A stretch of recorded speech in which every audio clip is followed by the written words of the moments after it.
So what do we know about arctodus simus? Well, we know that it's a bear and it's closely related to the Andean, aka the speckled bear. We also know that it was a very large and powerful bear. It ruled North America in the Pleistocene North America. We also know now that it is an omnivorous bear just like the grizzly or brown bear or even a black bear. Because recently the isotopes confirmed that in a 2010 paper that the short-faced bear is a omnivorous bear because of the because of the cavities. I'm sorry. Because there was a fossil specimen that it had a cavity. One specimen had a cavity on his tooth, suggesting that it ate berries. So this means that this bear is an omnivorous bear. But we don't know is that did this animal just eat berries, or did it just eat almost everything, including grass?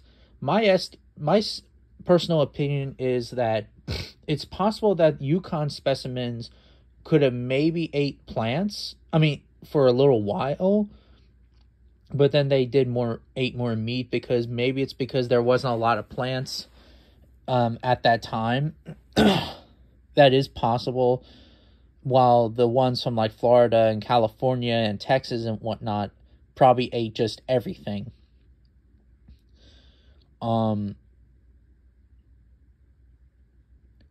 We also know that the short-faced bear is not a running bear like some scientists say.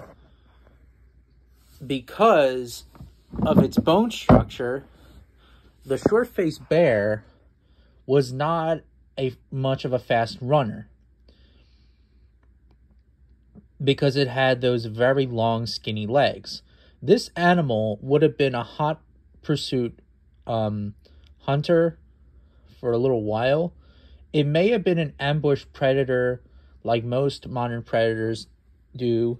So basically, like if a horse or a young bison or maybe even a young mammoth, a mammoth calf that was separated from the herd, the short-faced bear would ambush and surprise attack this animal. A prey animal. I don't think that it was really much of a runner either. And since it's heavier built, than other bears, it would make sense, really. And many paleontologists agree that this bear was also a super scavenger, which I also personally agree as well. Since the competition was very fierce back then, and since modern bears are also mostly scavengers, it would risk scavenging a carcass off of the open plains of North America. It would probably chase away dire wolves, American lions, and saber-toothed cats away from carcasses. Away. So it could steal that opportunity.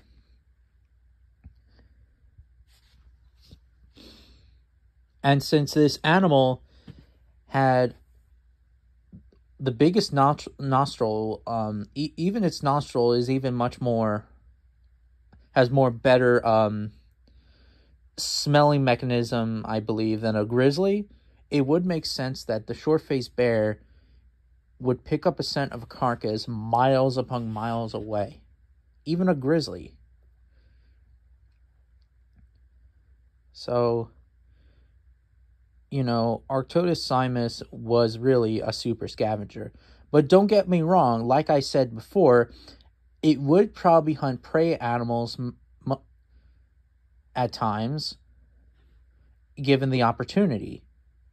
But I do believe that, and since this is a bear, and since the plains of North America were very, very competitive and very fierce back then, it would make sense that the giant bear was a scavenger.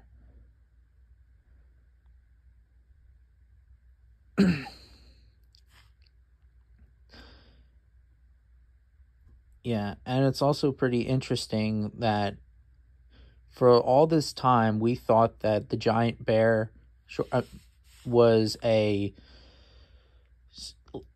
hypercarnivore, but now new research confirmed, and since the isotopes confirmed that it was a omnivorous bear like a grizzly.